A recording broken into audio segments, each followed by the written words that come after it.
so that we can add our endeavors for it and even expand the code of and surrounding community. We are here because as a country we had a very serious tragedy from Guyana, which saw a number of people lost. When we were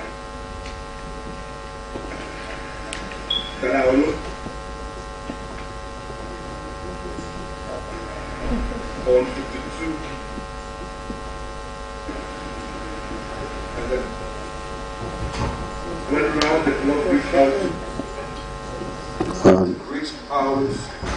to. Sorry, Mr. Speaker. Do you want us to continue that way? What I want, or maybe I can explain.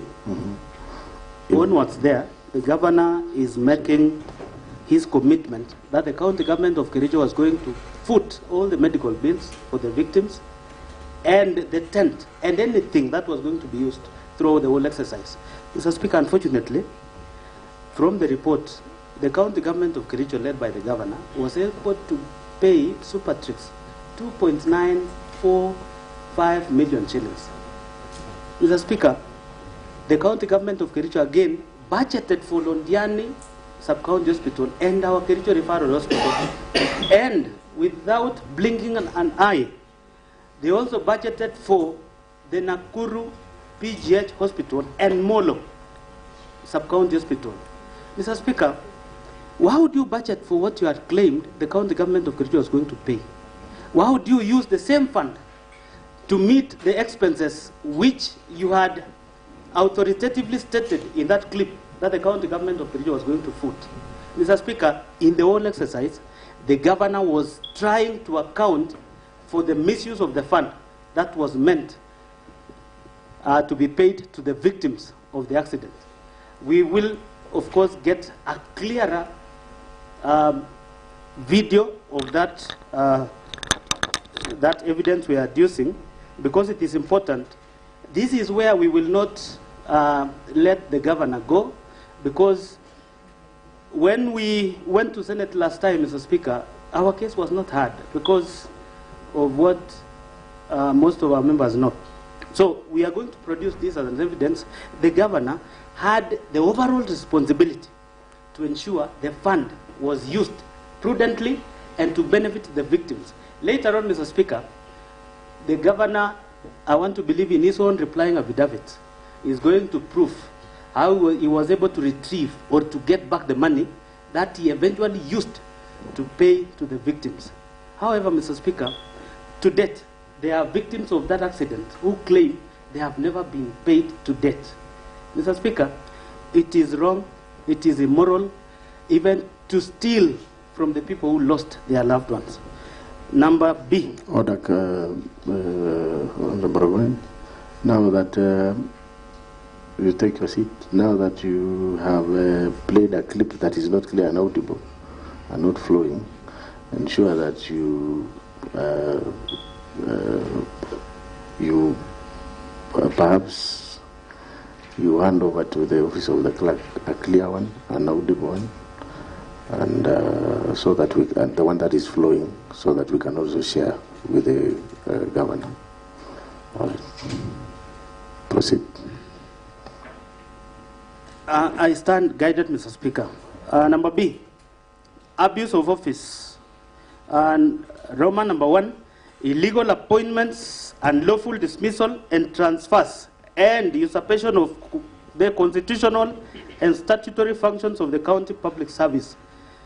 Number 1, the governor has variously engaged in Roman number 1, gross misconduct, Roman number 2, gross violation of Articles 10, 73, 75, 232, 235, and 236 of the Constitution. And Roman number 3, gross violation of Section 17 of the Public Officer Ethics Act, Section 55, 59, 59A, 60, 62, 63, 64, and 65 of the County Government Act, Section 4, of the Public Appointments County Assemblies Approval Act of 2017 and variously abused his office by, number 1, skewed uncompetitive and nepotic appointments of the county employees of various cadres. For instance, the governor recently hired his own brother, one Victor Mutai, as a revenue clerk. Similarly, the governor's personal assistant's wife, one Chepkirui Masi, who was recently hired as a nurse on contract basis, was confirmed. Yet there are a number of nursing staff who have been serving on contract for long without confirmation. Number B, illegally appointing one Mrs. Alice Bett, now a judge of the High Court, as the county attorney when there was a substantive office holder, an act of which the Employment and Labor Relations Court, Honorable Lady Justice Wasilwa, affirmed was irregular, unprocedural, and unlawful in Sang versus Governor Kericho County and 2 others. Petition E001 of 2023. In that case, the governor was found by the court to be in gross violation of Article 73 and 232 of the Constitution. His actions found to be illegal and unconstitutional, and ordered to pay costs of Kenya shillings 2 million and costs personally. The governor has therefore been already adjudged to be in gross violation of the law, and all the Assembly and the Senate. And this is very interesting, Mr. Speaker, because 1, the governor was taken through the justice system, and the judge ruled that the governor violated Article 73 and 232 of the Constitution. And that means, Mr. Speaker, if the governor has been found to have violated the Constitution, you know, the governor stands adjudged. In this instance, Mr. Speaker, the governor even doesn't need to be brought to this house to be impeached. If a resident in this county was able to bring a petition, definitely the governor would cease holding office. Because 1, why would you hire somebody when there is an office holder?